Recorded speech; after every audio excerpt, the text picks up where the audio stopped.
좋은 내용인데, 그렇죠? 좋은 내용이에요. 오늘 이제 소망을 가진 날입니다.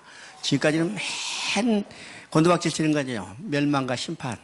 그 내용이었는데 오늘부터는 이제 회복의 약속입니다. 회복의 약속이고 성전이 지어지고 성전이 완공된 후에 그 성전에서 하나님과 인간이 영원히 함께 사는 것을 우리에게 가르쳐주는 내용이 오늘의 내용이에요. 여러분 살면서 인생의 가장 중요한 일이 뭘까? 하나님께 다시 돌아간 일이라고 했죠. 하나님께 다시 돌아가서 하나님과 영원히 함께 사는 것. 이것이 우리 인생의 가장 궁극적인 목표입니다. 많은 사람이 이 세상에서 얼마나 누리고 살 건가 이것에 대해서 관심이 있고 생의 모든 것을 거기다 목표를 두고 있지만은 실상 우리는 유한한 인간들이에요. 육신이 끝나면 이 세상은 끝납니다. 그러면 그걸로 끝나는 게 아니라는 거죠. 우리가 바라보는 먼 천국이 있어요. 천국이 있어요. 우리는 그것을 소망으로 바라봅니다. 이 세상은 수고와 눈물이지만은 우리가 하나님께 다시 돌아가면 그것은 눈물도 없고 고관도 없고 슬픔도 없고 죽음도 없고, 그렇죠? 하나님과 함께 기쁨에 영원히 즐거워하는 삶을 살게 되는 거예요. 저는요 항상 이제 하나님 앞에 빨리 가고 싶어요. 그렇죠?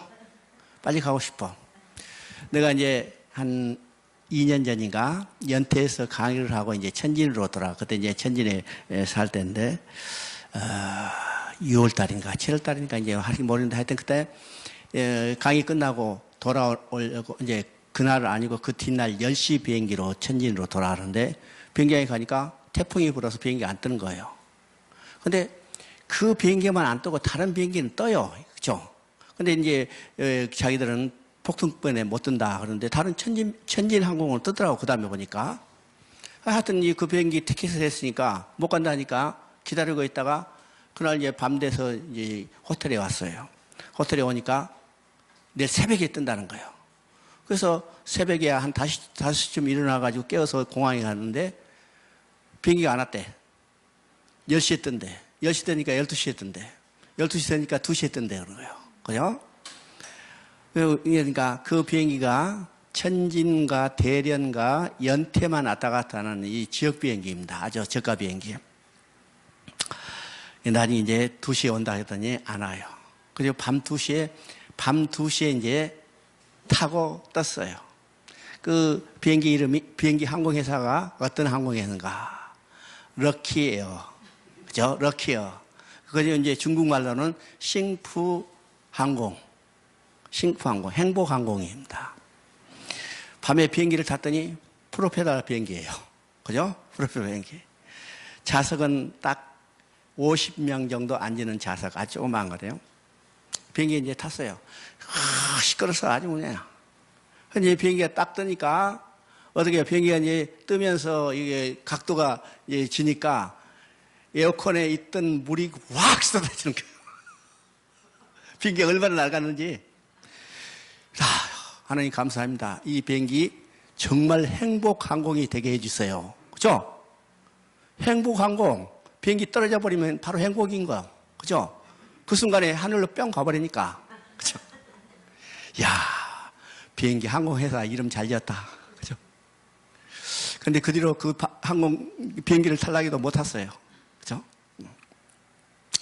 우리 이제 이 땅의 소망이 아니라 우리는 하늘의 소망이 있다는 사실을 확실히 가져야 합니다. 근데 많은 성도들이 어딘가 예수 믿고 교회에 나오지만은 아직도 이 땅의 소망, 미련을 그대로 가지고 있는 겁니다. 오히려 그것을 통해서 더 이 땅에 많은 것을 얻으며 누리며 살려고 하는 거죠. 이런 거요. 이것은 이방인이 쫓는 목표와 인생의 목표가 똑같습니다. 똑같아요. 그런데 우리는 그 목표를 이제는 바꿔야 합니다. 땅의 소망이 아니라 하늘의 소망을 가지고 살아요. 바로 예수계를서를 통해서도 이스라엘 백성에 지금 고난당하고 있는 이 이스라엘 백성들에게 소망을 주는 책입니다. 하나님께 돌아가서 하나님과 영원히 함께 사는 소망을 주는 책이 에스겔서인 것을 우리가 보게 될 때 그래서요, 우리가 이제 계시록에서 성경에서 가장 아주 우리에게 소망을 준 책이 어떤 책일까? 계시록이에요. 그죠? 계시록입니다. 우리가 계시록 하면 어떤 잘못된 이 관념을 가지고 있는데 계시록이야말로 우리에게 우리 신앙인에게 가장 소망을 주는 책이라는 것을 우리가 알아야 합니다. 여러분, 계시록은 왜 우리에게 소망을 줄까? 하나님이 계획과 목표를 완성했다고 선언하는 책이요. 그러면 하나님과 계획과 목표는 어떤 것인가? 자기 백성과 영원히 함께 사는 것입니다. 함께 사는 거예요. 그것을 성전을 완공해서 보여주죠. 바로 에스겔서가 성전을 완공함으로 하나님과 인간이 함께 사는 것을 완성했다고 선언하는 책입니다. 선언하는 책이죠. 그래서 여러분 이제 에스겔서를 읽고 계시록을 읽으시면요, 거기에 비슷한 구조로 되어 있다는 사실을 우리가 보여요. 자, 요한 사도가 계시록을 기록할 때 많은 부분의 에스겔에서 나오는 내용들을 차용해서 기록하는 것이 어떤 의미인가를 우리가 보게 되죠. 보게 됩니다. 그래서 우리가 이제 에스겔은 지금까지 잘 익혀지지 않고 우리가 익숙하지 않는 책이지만은 여러분이 전체적인 에스겔의 틀이 어떻게 되는가 이것을 여러분이 머릿속에 정리하면 에스겔이 우리가 이야기한 것처럼 묵시문학에서 미래의 어떤 역사적인 사건을 미리 알아맞히는 점치는 그런 책이 아니다 하는 것을 우리가 깨닫게 되는 겁니다. 깨닫게 됐어요. 제가 이번 강의에도 이제 세부적인 내용보다도 어떻게 해요? 전체적인 계열을 이야기하는데 중점을 두고 있어요. 그래서 여러분이 다 이 전체적인 계열을 이제 마음속에 정리하시고 읽으시길 바랍니다. 우리는 이제 다시 한번 살펴보면요. 에스겔은 이제 48장이 이제 크게 두 부분으로 나눠 있다고 그러죠. 이게 이제 일반적인 선지서의 구조하고 동일한데 앞부분은 죄를 책망하고 회개를 촉구하고 심판을 경고하는 내용이고 그다음에 뒷부분은 회복을 약속하는 거예요. 인간이 죄를 말미암아 하나님의 심판을 받을 수밖에 없지만 하나님은 그것을 그대로 버려주지 않으시고 하나님 자신이 그들을 돌아오게 하신다는 거예요. 회복은 하나님 자신이 이루어진 하나님 전적으로 주권적인 역사인 것을 우리가 보게 돼요. 그래서 이제 기준이 1장부터 32장까지는 앞부분이에요. 그 다음에 33장부터 48장까지는 후반부입니다. 그래서 어제까지 32장까지를 살펴보고 오늘은 이제 33장부터 48장까지를 보게 됩니다. 보게 되죠. 그래서 이제 적은 단위로 나누면 5 부분이라고 했습니다. 1절부터 3절까지가 에스겔의 소명과 사명입니다.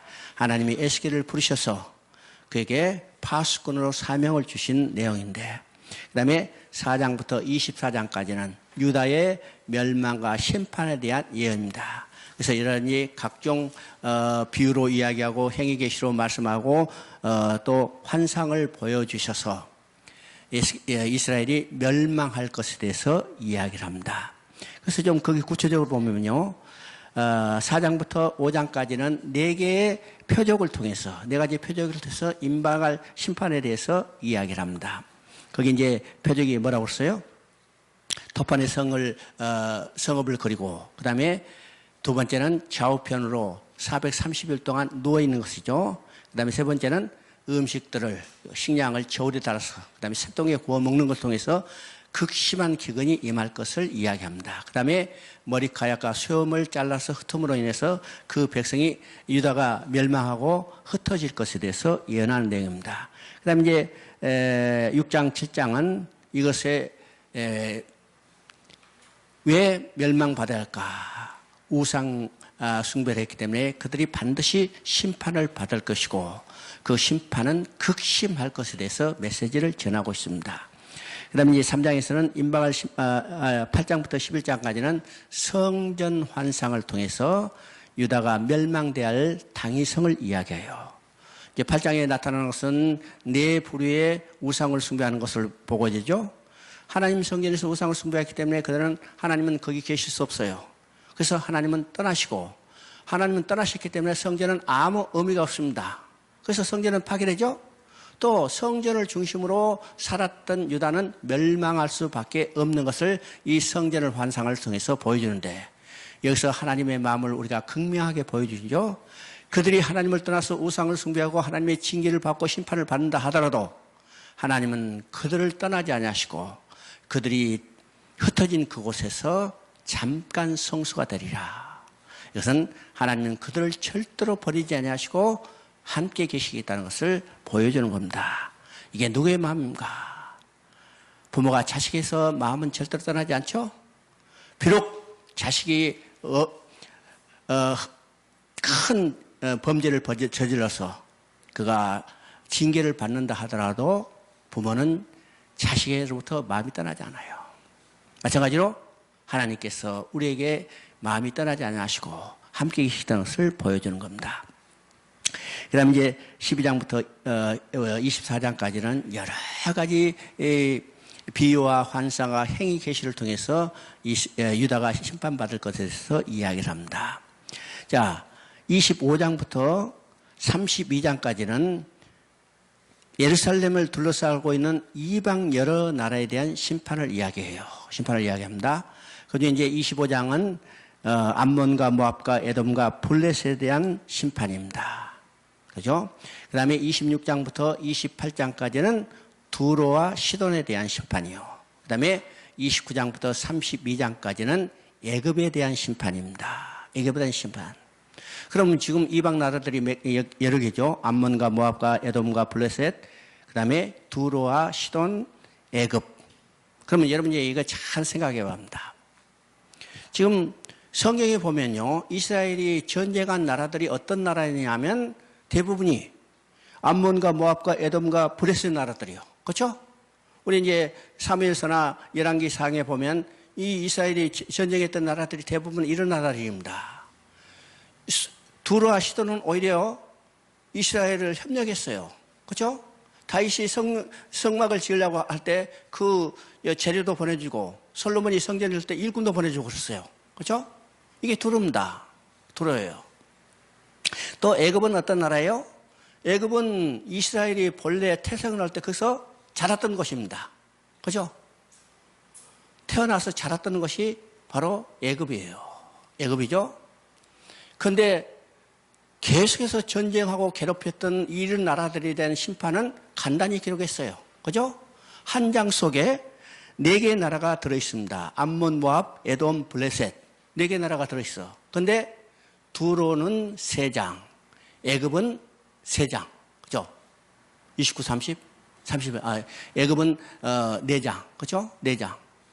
그러면 역사 가운데 두로도 이스라엘을 그렇게 괴롭히지 않았고 애굽은 이스라엘이 자랐던 그곳인데 왜 그곳에 대한 심판을 넉 장을 할애해서 기록하고 있을까? 생각해야죠. 왜일까요? 왜일까? 그들을 계속 괴롭혔던 이 나라들은 간단히 기록했어. 이스라엘에 결정적으로 우상을 숭배하고 타락하게 된 것이 어떤 것인가? 그 근본이 애굽에 있어요. 애굽에 있어요. 자랄 때 봤던 것이 뭐예요? 우상 숭배 문화에 젖었던 것이. 그것이 이스라엘이 번성해가고 나라로 번성해갈 때도 계속 영향을 미치고 있는 겁니다. 영향을 미치고 있죠. 그렇기 때문에 애굽이 심판받아야 할 것에 대해서는 넉 장을 기록하고 있고 그 다음에 두로에 대해서 있어요. 두로는 우리가 이제 이스라엘을 괴롭혔던 역사가 별로 나타나지 않아요. 오히려 협력자였어요. 그런데 왜 두로의 심판을 석 장이나 할애해서 기록할까? 두로는 어떤 것이요? 어떤 것이라고 했어요? 어떤 거? 해상무역의 중심지라고 그랬어요. 당시로. 그래서 해상무역의 중심지였기 때문에 무역이 발달하고 그 나라가 경제적으로 아주 부강했던 나라입니다. 그러면 이것은 결국 뭐예요? 나라가 경제적으로 발달하고 부강하려면 영적으로 타락해요. 타락해요. 이것이 오늘 현대 문화를 대표하는 것이 바로 두로라고 그랬죠? 두로. 오늘 이 시대의 문화는 어떤 것이요? 돈이요. 그죠? 만문이 우상이 되는 시대입니다. 그러니까 지금 두로와 애굽의 심판을 통해서, 그죠? 애굽의 심판을 통해서 오늘 이스라엘 백성에 결정적으로 영향을 미쳤던 것이 무엇인가를 우리가 생각해 봐야 합니다. 아니, 오늘 우리 신앙생활에 가장 지금 영향을 미치고 있는 것이 어떤 것인가를 생각해 봐야 해요. 그죠? 생각해 봅니다. 돌아가시던 애굽. 이건 물질 문명과 그 다음에 우상을 숭배하는 거. 우상을 숭배하는 거. 그래서 두로에서는 석장, 그 다음에 애굽에 대해서는 넉장 심판에 대한 기록이 있습니다. 이것이 이제 32장까지 이스라엘을 둘러싸고 있던 이방 나라에 대한 심판을 경고하고 있고, 그 다음에 이제 그 나라들이 다 심판받았기 때문에 이제는 이스라엘이 포로로 끌려간 이스라엘이 회복할 것을 33장부터 이야기를 하고 있습니다. 그래서 이제 33장부터 39장까지는 이제 회복에 대한 서론적으로 쭉 이야기를 하고, 그 다음에 40장부터 48장까지는 두 번째 성전의 환상을 통해서 성전이 완전히 회복되고 하나님과 인간이 함께 사는 것이 완전히 회복돼서 완성되는 것을 선포하는 내용이 48장에 나타난 내용이죠. 그래서 에스겔은요, 우리에게 소망을 주는 책이라는 사실을 우리가 다시 한번 살펴볼 필요가 있습니다. 그죠? 자, 오늘 이제 33장을 한번 봅니다. 예, 33장은 본기되면 되는 장인데, 에스겔서의 구도는 크게 이제 두 부분 나눠진다고 했습니다. 32장까지는 심판, 이스라엘의 심판과 여러 나라에 대한 심판, 그 다음에 뒷부분은 회복에 대한 말씀하는 구도인데, 이제 33장 21절에 중요한 분기점이라고 했죠. 이것이 그 성이 함락됐다는 소식이에요. 그러니까 성이 함락됐다는 겁니다. 그 성을 함락을 기점으로 해서 전반부 후반부로 나눠집니다. 잠깐만요. 왜 성이 함락됐다는 것이 중요한 기점일까? 성이 함락되기 전에는 이스라엘 백성들이 하나님이 에스겔을 통해서 들려주신 하나님의 말씀을 듣지 않았어요. 콧방귀도 켜지 않았어. 야, 무슨 쓸데없는 소리 하느냐. 그죠? 오늘도 참 이 시대에 들려지는 이 말씀들을 듣지 않고 자기 생각, 자기 주장대로 그저 밀어붙이는 일들이 많죠? 우리는 그것을 영적인 눈으로 바라볼 수 있어야 해요. 영적인 눈으로 바라볼 수 있어요. 우리가 영적인 눈이 뜨지 않는다면, 지금 맞죠? 요한복음 9장에서 이야기한 것처럼, 그죠? 본다 하나, 어떻게 해요? 실상을 보지 못하는 맹인이요. 그러나, 보지 못한다는 하나님이 영적으로 눈이 뜨지게 했어요. 그죠? 자, 바로 예루살렘 멸망을 통해서, 성의 함락을 통해서 이스라엘은 이제 선지자를 통해서 들려진 하나님 말씀을 듣게 되는 거예요. 이게 중요한 이제 터닝 포인트, 전환점입니다. 전환점. 자, 7절을 한번 읽어봅니다. 7절을 읽어보면 예문의 교재에 다 있어요. 인자가 내가 너를 이스라엘 족속의 파수꾼으로 삼음이 이와 같으니 그런즉 너는 내 입의 말을 듣고 나를 대신하여 그들의 경고할지어다. 지금 에스겔은 두 번의 파수꾼의 사명이 됐다고 그랬죠. 첫째, 앞에 32장까지의 첫 번째 파수꾼이요. 그것이 이제 3장에서 파수꾼으로 사명을 받은 겁니다. 파수꾼으로 사명을 받았는데 그때는 어떻게 했어요? 혀를 입천장에 붙여버렸어요. 벙어리가 되겠습니다. 벙어리요. 그리고 오직 하나님과 말씀할 때만 들을 수 있도록 해줬어요. 백성에게 말을 하지 말라는 거예요. 왜요? 백성에게 말을 해봤자 그들이 듣지 않기 때문에 너 수고해서 아주 고생할 필요 없다. 아예 말을 하지 마라. 입천장에 붙여버렸어요. 근데 두 번째, 성이 함락됐다는 소식이 들려올 때 어떻게 해요? 이제는 말하라. 두 번째 파수꾼으로 부르셔서 이제 백성에게 말하라고 합니다. 그러면 첫 번째 파수꾼의 사명은 물론 이제 입천장에 붙여버렸지만은 첫 번째 파수꾼의 사명은 어떤 것인가? 심판하시기 위해서 오시는 하나님에 대해서 나팔을 부는 겁니다.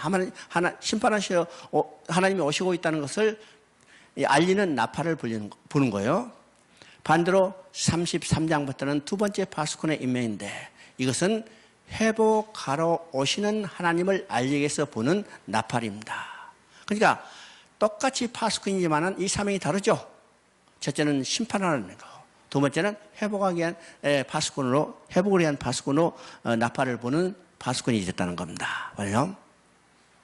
11절에 보니 파수꾼의 제1성은 어떤 것인가? 악인의 죽는 것을 기뻐하지 아니하고 악인이 그의 길에 돌이켜 떠나 사는 것을 기뻐하라. 회개했어요. 우리 성경 전체를 통해서 하나님의 마음이 무엇일까? 이건 심판의 목적이 있는 게 아니라 뭐라고 써요? 구원에 있습니다. 구원에 있어요? 그래서 지금 에스겔서 통해서도 하나님의 마음이 어떤 것인가? 그들을 심판해서 괴롭히고 멸망받게 하는 목적이 아니라 그것을 통해서 그들이 회개하고 돌아오게 하시는 하나님의 마음입니다. 여러분 자녀가 잘못되면 어떻게 해요? 자녀가 잘못되면 야, 더 잘해라 잘해라 그래요? 두들겨 패는 거예요. 왜 두들겨 패요? 왜 두들겨 패요? 옳은 길로 가게 했어요. 바른 길로 가게 했어요. 이것이 이스라엘이 받는 지금 징계예요. 징계입니다. 여러분, 우리 이제 여기 성경에 심판 또는 멸망 이런 말들이 나와 있기 때문에 지금 이스라엘이 북이스라엘이 아수리에 멸망받고 남유다가 바벨론에 멸망받아서 포로로 끌려가는 것이 야 심판이고 멸망인 것처럼 생각하지만은 아니라는 거예요. 이것은 하나님의 그들에 대한 징계입니다. 징계예요. 징계는 목적이 뭐냐면 그들을 옳은 길로 가게 한 것이 징계라는 사실입니다. 징계라는 사실이요. 그래서 하나님의 마음은 그들이 회개하고 돌아와서 옳은 길로, 곧 어떤 길로? 하나님과 영원히 함께 사는 삶을 살 수 있도록 하기 위한 목적이라는 사실을 우리가 깨닫게 되는 겁니다. 예루살렘 성이 함락된 소식을 듣고 이제 두 부류가 나타났죠. 하나는 낙담하는 자들입니다. 낙담하는 자. 야, 이제는 끝났다. 우리는 도저히 회복할 소망이 없다. 이 낙담하는 자. 우리에게는요, 어려운 일이 닥쳤을 때 우리에게도 똑같은 이런 것이 현상이 나타나요. 야, 이제는 아무런 소망이 없다. 낙담하는 경우도 있죠. 낙담하는 경우도 있어요. 또 불평하는 경우도 있어요. 야, 내가 하나님 열심히 섬겼는데 왜 하나님이 내게 이런 교시한 일을 나게 하실까? 불평하는 자들이 있죠. 그러니까 지금 이스라엘이 멸망받아서 낙담하는 자, 불평하는 자들이 두 보리로 나타나는 겁니다. 그럼 낙담하는 자는 여기 완전히 시리에 빠지지만은 불평하는 자는 하나님이 공평하지 못하다 이렇게 공평하지 못하다고 불평하는 거예요. 불평하죠. 그런데 낙담하는 자나 불평하는 자가 아에게 똑같이 전해야 할 말이 있는데 그 말은 너희는 회개하라 그리하면 살리라. 그죠? 너희는 회개하라 그리하면 살리라. 회개하는 것은 어떤 것인가? 회개하는 것은 하나님께 다시 돌아가는 거예요. 회개하는 것은 하나님께 다시 돌아가는 거예요. 낙담하지도 말고 불평하지도 말고 오직 해야 할 일은 회개하라는 거예요. 회개하라. 예수님이 이 땅에 오셨어요. 예수님이 공생에 시작하면서 첫 일성이 어떤 말씀이요? 회개하라. 회개하라는 거예요. 회개하라. 천국에 가까운 나이다. 회개는 어떤 것인가? 회개는요, 반성하고 후회하고 참회하는 것하고는 개념이 다릅니다. 물론 이제 참회도 회개하라고 비슷하게 이제 쓰는 것이지만은 우리가 일반적으로 이야기하는 세상 사람들이 이야기하는 이 참회는 후회의 정도가 조금 높은 정도예요. 이게 참회예요. 참회요? 그렇기 때문에 후회와 회개 또 반성하는 것과 회개는 전혀 개념이 다릅니다. 전혀 달라요. 회개는 어떤 것인가? 가던 길을 180도 돌아가는 것을 회개입니다. 이거는 윤리적, 도덕적인 아무런 자기의 문제가 해결되지 않아도 있는 그 모습 그대로 돌아가는 거예요. 돌아가는 거예요. 그러나 후회야 참회는 어떤 것이요? 윤리적 도덕적인 문제를 해결하고 그때 돌아가는 거예요. 그래서 자기가 열심히 대를 털려고 해요. 이게 반성입니다. 후회입니다. 그래서 가슴을 치고 뭐 하죠? 아니요. 예수님은 반성하고 후회하고 돌아오라 하지 않았어요. 회개하라 그랬어요. 회개하. 너 있는 죄된 모습 그대로 주님께 돌아오라는 겁니다. 우리 인간이 스스로 죄를 해결할 수 있어요? 인간의 문제를 스스로 해결할 수 있어요? 아무도 없어요. 이 모습 그대로 안고 내 갈 길을 내 지식과 능력과 힘과 노력으로 이루려고 갔던 길을 그대로 돌아가는 겁니다. 그러면 우리가 안고 있는 모든 문제를 누가 해결해 주셔요? 누가? 예수님이 그 문제를 해결해 주셔서 이 땅에 오셨기 때문에 나한테 돌아오라는 거예요. 해결하는 거예요. 해결해요. 주님이 이 모든 문제를 해결해 주시고 우리를 하나님과 함께 살 수 있도록 하신다면 그것이 어떤 것이요? 바로 천국이에요. 그래서 회개하라. 천국이 가까웠느니라. 불평하는 자, 낙담하는 자 그들에게 하는 말은 회개하라. 그리하면 살리라.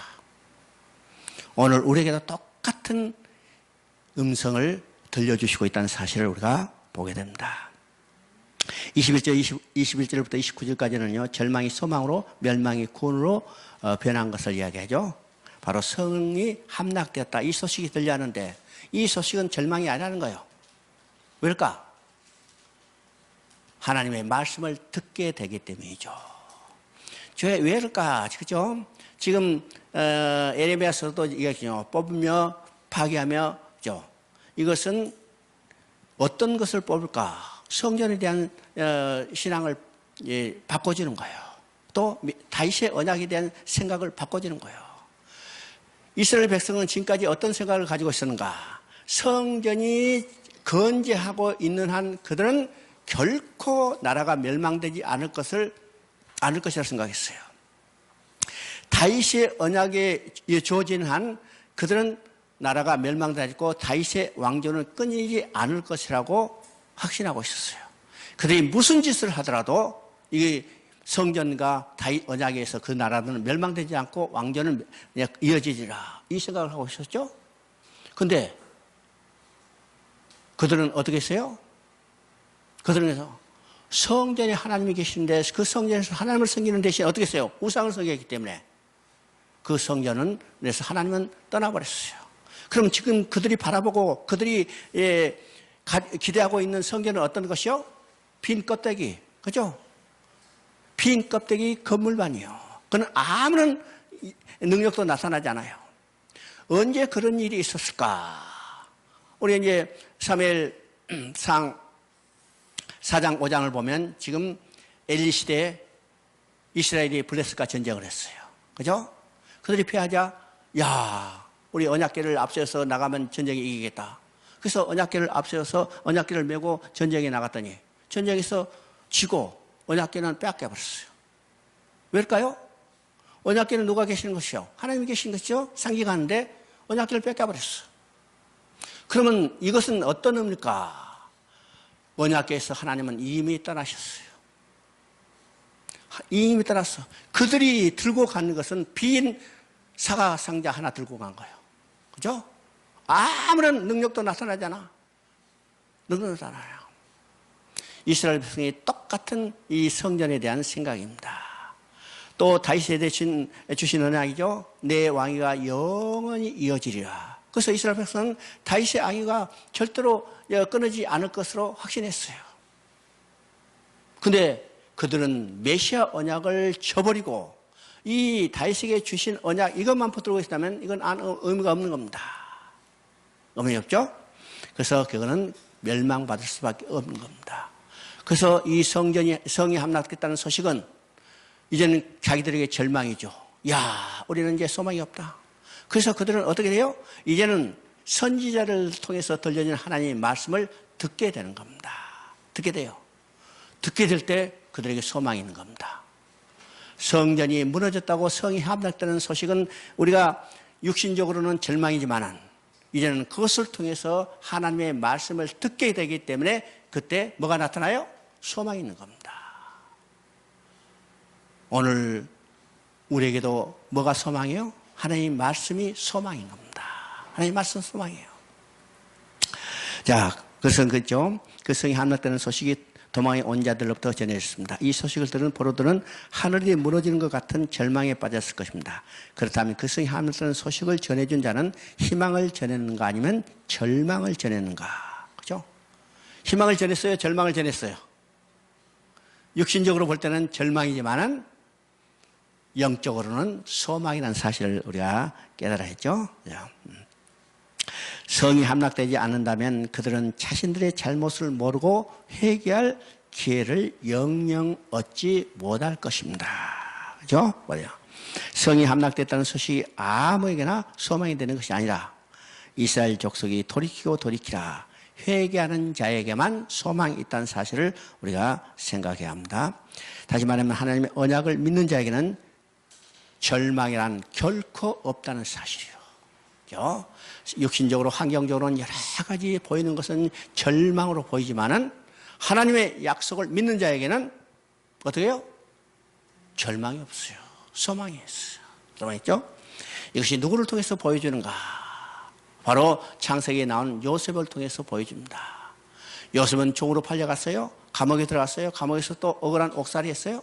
그러나 그에게는 절망이 없어요. 한 번도 원망의 불평이 없어요. 낙담이 없어요. 낙담이 없죠? 왜일까요? 요셉은 분명히 확신했어요. 자기를 통해서 하나님이 자기의 선조에게 주신 곧 아브라함에게 하신 약속, 이삭에게 약속하신 자기 아버지 야곱에게 약속하신 것을 성취하고 있다는 사실을 확신하였기 때문에 그 어려운 환경 가운데도 절망하지 않았죠. 낙담하지 않았죠. 불평하지 않았죠. 하나님의 약속을 믿는 자에게는 절망이 없다는 사실을 우리가 확신해야 합니다. 확신해요. 오늘도 여러 가지 환경들이 있지만은 우리가 하나님의 약속, 복음을 전해야 할 사명이 여기 있어요. 올바른 진리의 복음을 통해서 저희들이 환경 가운데는 절망이지만은 그 속에 약속을 붙들고 소망을 가지고 사는 삶을 살 수 있도록 우리가 그들을 이끌어줘야 합니다. 이끌어줘야죠. 저는 이제 중국에서 이 성경을 오랫동안 가르칠 때 참 제가 갈수록 젊어져요. 그렇죠? 솔직히 말해서 내가 얼굴 봐도 갈수록 젊어져. 그렇죠? 이제 한 주 동안 월요일부터 시작해서 금요일 오전까지는 할 때 월요일부터 시작해서 이 듣는 학생들이 얼굴이 달라져요. 얼굴이 달라져. 정말 월요일 날 강의할 때는 힘들어요. 힘들죠? 근데 하루, 이틀, 3일 이게 지나갈 때 얼굴이 완전히 변해갑니다. 변해가죠? 나중에는 기뻐서 그들이 어쩔 줄 몰라요. 어쩔 줄 몰라요. 그것이 누구에게 다시 돌아와요? 내게 돌아오죠. 내게 돌아와. 그러니까 날마다 이제 갈수록 젊을 수밖에 없죠. 왜요? 그들 속에 소망을 전해줬기 때문이요. 진리의 교훈, 복음을 그들 속에 심겨졌을 때 그들이 뭐가 돼요? 그 속에 오늘 예수님이 말씀하시는 것은 생명수 생물이 솟아나는 겁니다. 기쁨의 샘이 터져나는 거예요. 그래서 기뻐지는 겁니다. 오늘 교회에서 성도들에게 전할 말씀이 무엇인가? 소망의 말을 전해요. 다른 말로 기쁨의 소식, 복음을 제대로 전해야 합니다. 제대로 전해요. 자, 30절부터 33절까지는 듣기만 하고 행하지 않는 자들에 대합니다. 이건 행위계시를 통해서 여러 번 이제 보여줬는데 그들은 돌이키지 않았어요. 행하지 않았어요. 그들을 이제 책망하는 겁니다. 자, 저 뒤에 이제 밑에 보면 은혜를 붙잡는 자라 철저한 자기 무너짐의 자리라고 씁니다. 오늘 하나님의 거룩하심을 착각하고 우리가 어찌 능히 살려 하면 울고 있는 사람이 얼마나 있을까요? 죄로 말미암아 처참히 무너진 자신을 인정한다면 그리고 자신의 힘으로 선하는 것이 하나도 행할 것이 없다는 것을 인정한다면 이러한 단식이 흘러나올 것입니다. 그럴 때 하나님을 바라보게 되는 거예요. 자신으로부터 나올 수 있는 것은 아무것도 없습니다. 오직 하나님의 은혜밖에는 이 지경에서 벗어날 수 있는 방법이 없다는 거예요. 자, 우리가 이제 생각해야 합니다. 우리 자신이 어떤 신가, 전적으로 무능하고 부패하고 아무것도 스스로 할 수 없다는 것을 자각할 때 우리는 뭘 바라봐요? 하나님을 바라봐요. 하나님께 나아가는 겁니다. 이것이 우리가 올바른 신앙의 고백이에요. 고백이죠? 뭐예요? 이것을 고백했던 여러 사람들이 있어요. 여러 사람들 있죠? 바로 대표적인 사람이 누굴까요? 대표적인 바울입니다. 바울은 로마서 7장 24절에 아주 극적으로 고백했어요. 나는 공고한 사람이로다. 이 사망의 몸에서 누가 나를 건져내랴. 이 사망의 몸에서 이건 어떤 것이요? 전적으로 무능한 것을 깨달은 거예요. 죽었던 거죠. 아무것도 할 수 없는 상태를 고백할 때 그는 그 속에 무엇을 깨닫게 돼요? 한 소망이 있는 것을 깨닫게 되는 겁니다. 한 소망이 있는 것을 깨닫게 되죠. 그 소망은 누구요? 우리 주 예수 그리스도로 말미암아 하나님께 감사하리로다. 내가 죽음의 자리에서 절망 가운데 있을 때 내 속에 예수 그리스도가 계신 것을 깨달았을 때 그는 다시 소망이 나타난 거예요. 그래서 8장은 어떤 것인가? 로마서 8장은 이건 승리의 확신이요. 승리의 결과죠. 노래 부르는 겁니다. 이제는 그리스도 안에 있는 자에게는 결코 정죄함이 없나니 성령의 생명의 성령의 법이 죄와 사망의 법에서 우리를 옮기시는 해방시켰습니다. 우리는 지금 절망 가운데 있지라도, 그렇죠? 절망 가운데요. 죽음의 자리에 있을지라도 그 속에 우리가 하나님이 계신 것을, 예수님이 계시다는 사실을 확신할 때 우리는 다시 일어서고 소망을 가질 수 있다는 사실을 깨닫게 되는 겁니다. 자, 이제 107장 107페이지 2번을 보면 가나안 땅을 기업으로 주시겠다는 것은 언약과 결부되는 것으로 그리스도께서 태어나실 땅을 준비하시였습니다. 그리하여 유다 지파가 주님의 공생의 중무대인 예루살렘 일대를 분배받게 된 것입니다. 그러나 그들은 기업을 삼으면서도 메시아 언약을 망각한 채 우상을 숭배하고 있었던 것입니다. 이는 주님 당시에 언약의 성취로 오신 그리스도는 배척하면서 언약의 표정으로 주어진 할례를 자랑한 것과 같습니다. 하나님과 맺은 언약의 축복은 단지 언약에 순종하는 삶을 살고 있는 언약 공동체 안에 있는 사람과만 관계가 있습니다. 특별한 기도를 했다거나 특별한 교회의 회원으로 받아들였다거나 세례를 받았다고 해서 구원이 자동적으로 얻어지는 것이 아닙니다. 이건요, 지금까지 이 성경의 역사예요. 성경의 역사. 이스라엘 백성들이 하나님의 선택받은 백성이라고 그것만 자랑했어요. 이것이 어디서 나타나요? 로마서 2장에서 바울이 유대인들을 책망하는 것이요. 정말요. 너희가 하나님의 선미로 택함받았다는 것은 자랑만 하고, 너희가 그것으로 근거로 율법을 받았고 할례를 받았다는 것을 자랑하지만은 아니라는 거예요. 육신의 혈통의 유대인이 아니라 영적인 유대인이라고 했어요. 육신의 할례가 아니라 마음의 할례를 하라고 했어요. 할례를 했죠. 오늘도 많은 성도들이 어떤 외형적인 행위를 가지고 자기 신앙을 자랑하는 경우들이 많습니다. 이건 일일이 다 표현할 수 없지만 여러 가지 형태들이요. 어떤 자기 자신의 신앙 행위를 통해서 그것이 신앙이 좋은 신앙처럼 치부하고 자랑하는 경우들이 있습니다. 또 어떤 사람은 어떤 큰 교회에 다니는 것이 그것이 신앙이 아주 좋은 것으로 자랑하고 치부하는 경우도 있습니다. 어떤 사람은 심지어 자기가 어떤 은사를 가졌다는 것으로 자랑하고 치부하는 경우도 있어요. 여러분, 신앙의 어떤 외적인 행위가 아니라 그 마음속에 정말로 하나님의 언약을 믿고 있느냐 믿지 않느냐, 이것이 더 중요한 거예요. 더 중요한 겁니다.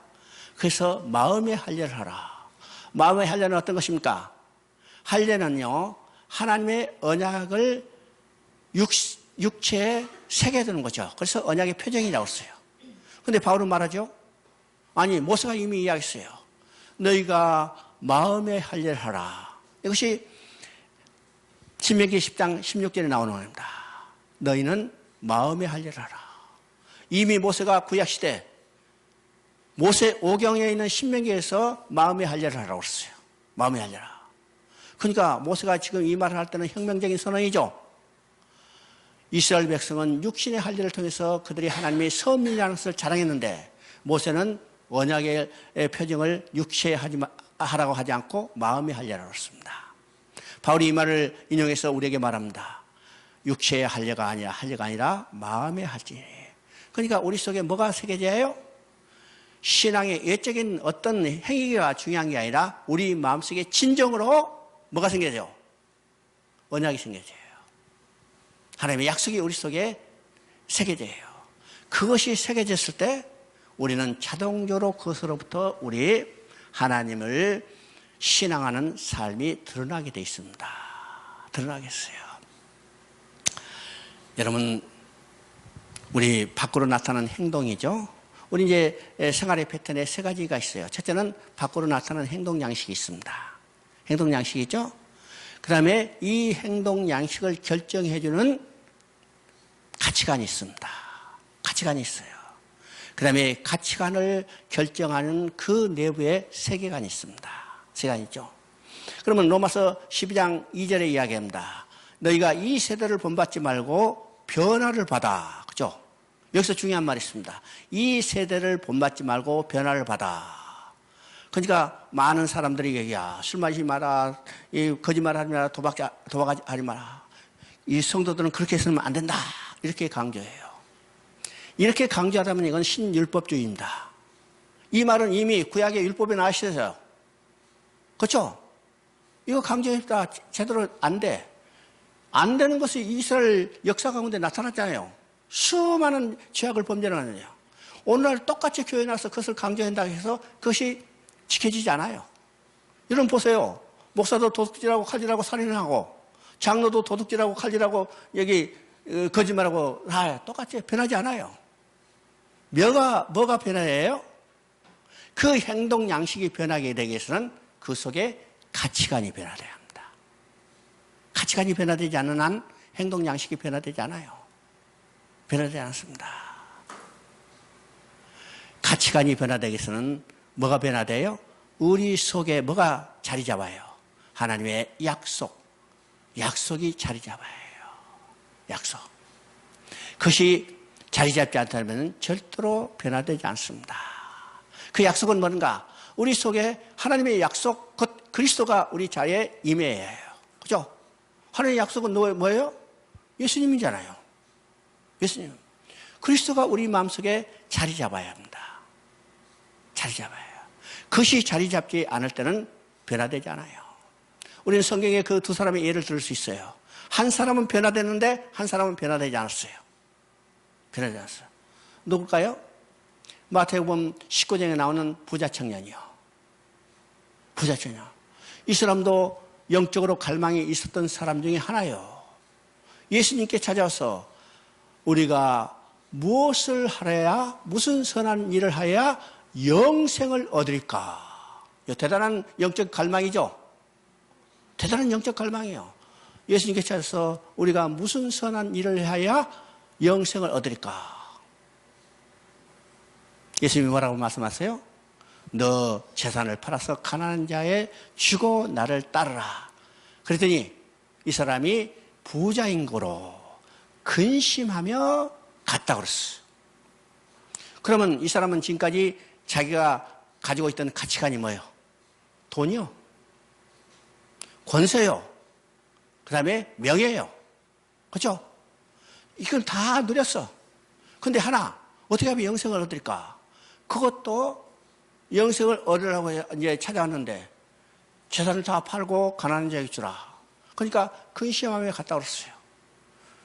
왜 갔어요? 가치관이 변화되지 않았으니까. 행동 양식이 변할 수 없죠? 변할 수 없어요. 또 한 사람이 있어요. 그 사람은 변화된 사람이죠. 어떤 사람이요? 누가복음 19장에 나오는 삭개오예요. 삭개오도 명예와 권세와 부에 눈이 멀었던 사람 중이에요. 그죠? 동족을 배반하고 그들을 착지해서 자기 부를 축적했던 사람 중에 하나인데 예수님을 만났어요. 예수님을 만났어. 이 삭개오는요, 예수님이 야, 너 재산 팔으라고 말을 하지 않았어요. 예수님을 만난 순간에 그는 가치관이 확 변했어요. 어떻게 했어요? 재산을 팔아라. 가난한 자에게 나눠주고, 누구 것을 토색한 거 있으면 내가 4배나 갚겠나이다. 4배나 갚겠나이다. 4번에 갚아버리면요, 완전히 빈털털이요. 완전히 빈털털이요. 이건 왜 그럴 수 있을까? 그 속에 가치관이 확 변했기 때문입니다. 가치관에. 뭐가 들어왔어요? 뭐가 들어왔어요? 그 속에 예수님이 받아들여졌기 때문에 그 순간에 그는 완전히 변한 겁니다. 변한 거죠? 자, 우리도 이런 변화돼야 해요. 변화돼야 해요. 자, 설교자의 임무는 뭘까? 바로 이것을 성도들에게 가르쳐주고 확신을 시켜줘야 하는 겁니다. 확신을 했죠? 자, 34장을 봅니다. 34장은요, 한 목자와 화평 언약을 세우십니다. 34장의 본격적인 회복에 대한 말씀인데, 중심점은 한 목자와 화평 언약을 세워 회복해 주시겠다는 데 있습니다. 왜냐하면 이스라엘이 멸망에 된 원인이 목자의 책임이요, 또 옛 언약으로는 구원에 이를 수 없기 때문입니다. 그죠? 지금 우리가 앞에서까지 쭉 살펴볼 때 이스라엘이 하나님의 징계를 받고 심판받고 멸망받게 된 원인은 대부분이 뭐 때문에요? 지도자들 때문이었습니다. 그죠? 선지자, 제사장, 왕들, 그죠? 방백들. 그래서 지금 이 목자에 대해서 이야기하죠.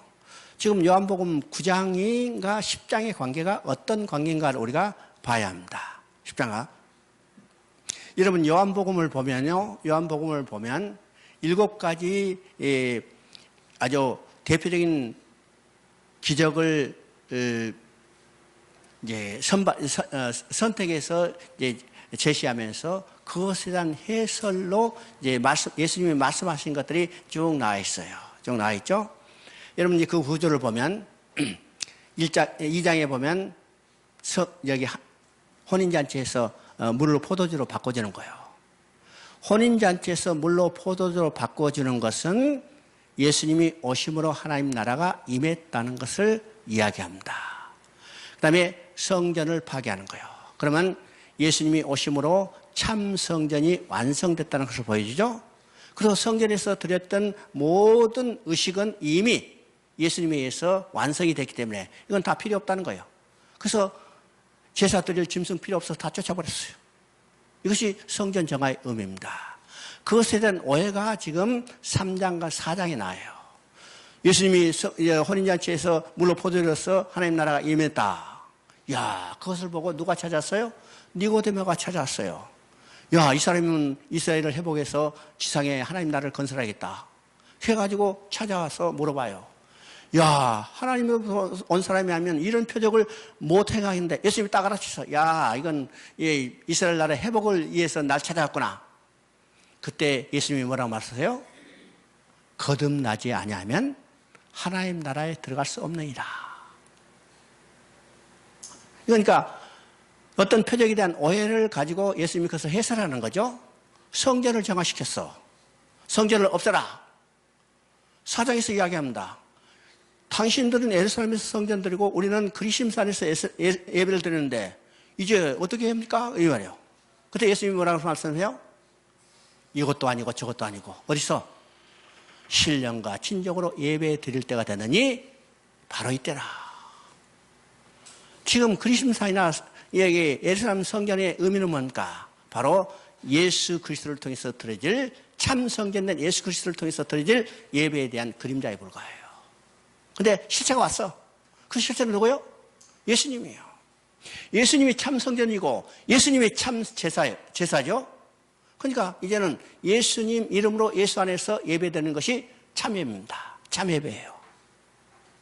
예수님 이름으로 예수님 안에서 예배되는 것이 진정과 신령으로 드리는 예배입니다. 왜요? 그러니까 이런 이제 여러 가지 표적을 행하고 그에 대한 오해예요. 그럼 지금 요한복음 9장은 뭐라고 써요? 지금 오늘 다 우리 자매님 오셔서 그렇죠? 날 때부터 맹인된 자를 고쳐줬어요. 날 때부터 맹인된 자. 그랬더니 여러분 보세요. 날 때부터 맹인된 자, 그 사람이 한 40살쯤 되니까 40년 동안 보지 못하고 참, 힘들게 살았는데 예수님이 오셔서 눈을 뜨게 해서 보게 해줬어요. 그러면 어떻게 해요? 그러면 여러분은 어떻게 하겠어요? 기뻐서 어쩔 줄 모르죠. 나하고 관계없지만 저 사람이 눈 떴다니까 얼마나 신기하고 기뻐 즐거운요? 축하해주고 어떤 사람은 꽃다발도 전해줄 텐데 당시의 지도자들은 어떻게 했어요? 당시의 지도자는 파출소 계속 왔다 갔다 하래. 그죠?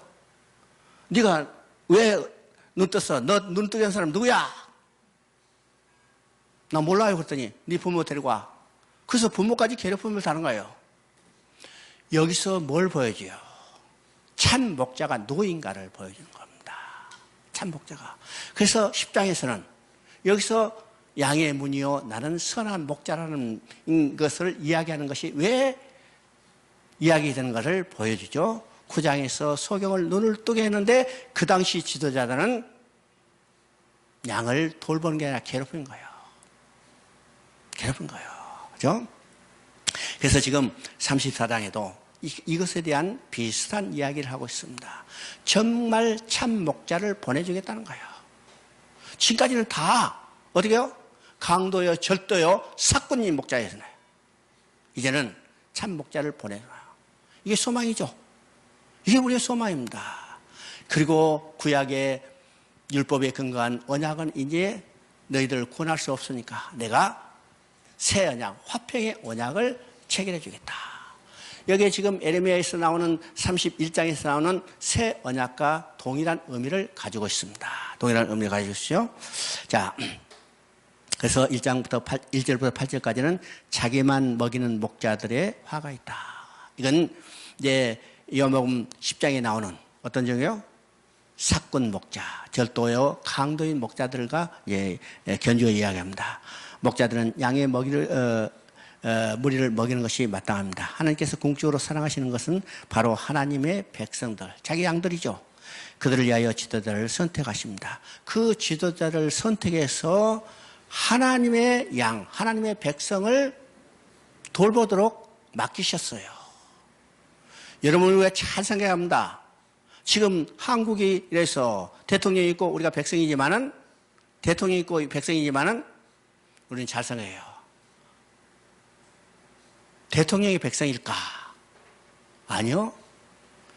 우리는 하나님의 백성인데 하나님은 이 땅에 한국이라는 나라를 세우시고 그 땅에 대통령을 두시고 하나님의 백성을 돌보도록 맡기셨어요.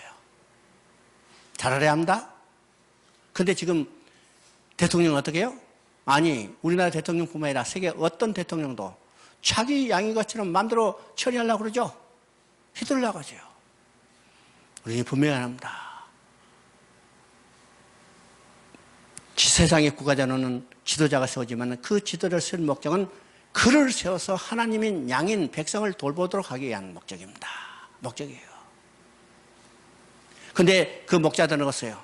그 백성들이 자기 백성인 것처럼 마음대로죠. 자기 소유, 자기 물건인 것처럼 마음대로 처리하라고요. 그죠? 그것을 통해서 자기 욕심만 채우고 유익을만 채우려는 거예요. 이미 왕의 제도가 어떤 것인가를 하나님은 사무엘서를 통해서 이야기했어요. 아니, 신명기를 통해서, 모세를 통해서 왕의 제도 폐해가 어떤 것인가를 이야기했어요. 이야기했죠? 자, 똑같이 이스라엘 이 당시의 지도자들도 그죠? 하나님의 백성을 자기 백성인 것처럼 마음대로 자기 욕심을 채우기 위해서 채우기 위한 수단으로 이용했을 뿐이죠. 그래서 하나님은 그걸 이제는 버리고 새로운 목자를 세우겠다는 거예요. 그 새로운 목자는 누군가? 하나님 자신이만한 그 진정한 목자는 이 땅의 선한 목자, 참 목자로 오신 예수 그리스도입니다. 예수 그리스도예요. 그래서 요한복음 10장에 나는 선한 목자니, 그죠? 선한 목자. 그러면 선한 목자하고 참 목자이신 예수 그리스도가 어떻게 다른가를 우리가 생각해 봐야 합니다. 그죠? 거짓 목자는 자기 배를만 채우는 목자죠? 사꾼. 그러면 자기 이익만 채우기 때문에 이익이 반하게 될 때는 즉시 버리게 돼요. 버리게 됩니다. 또 양을 지켜주는 게 아니라 이리가 오면 양은 놔두고 도망가 버려요. 양 놔두고 도망가 버립니다. 이것이 오늘날 이 땅에 있는 눈으로 보이는 가시적인 지도자들의 모습입니다. 이건 어느 특정한 나라에 해당되는 게 아니라 모든 나라예요. 그러나 진정한 목자, 선한 목자, 이 분은 어떤 분인가? 어떠죠? 양의 이름을 각각 불러서 인도하는 겁니다. 참 여기서 요한복음 10장에 보면 정말 아주 우리 놀랄 이야기죠. 양의 이름을 각각 불렀어. 여러분 한 사람 한 사람 이름을 누가 부르셔요? 주님이 친히, 선한 목자 되신 주님이 친히 부르신다는 거예요. 자다가도 깰 일이죠. 우리 이름을 아시고 친히 부르셨어요. 우리 어디서 그것을 볼 수 있어요?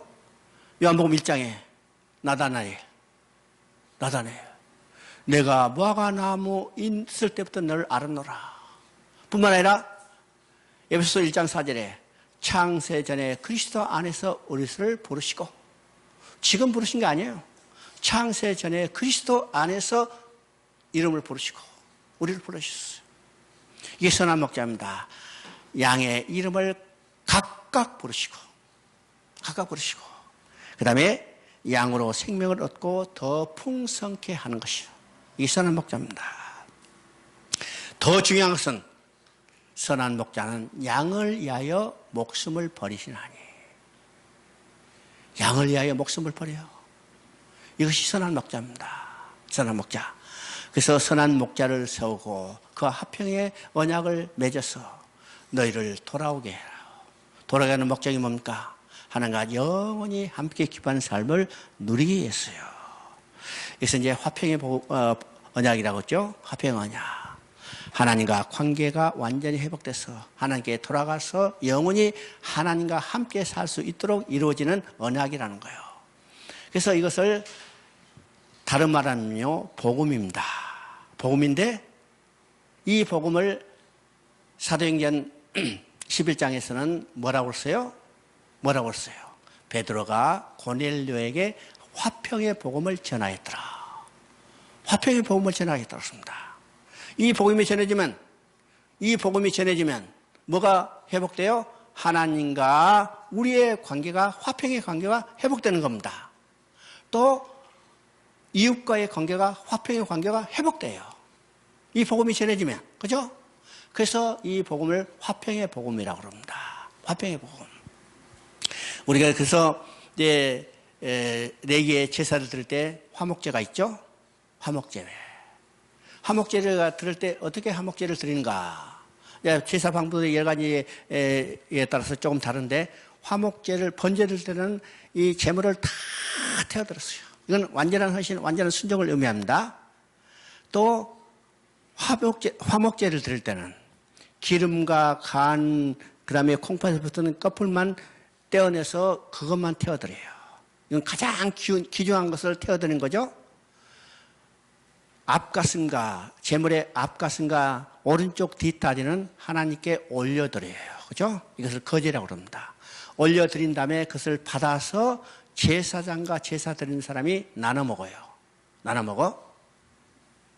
그 다음에 나머지 부분의 고기는 흔들어 드리는 겁니다. 이게 요제라고 그래요. 이 기쁨으로 드린 제사죠.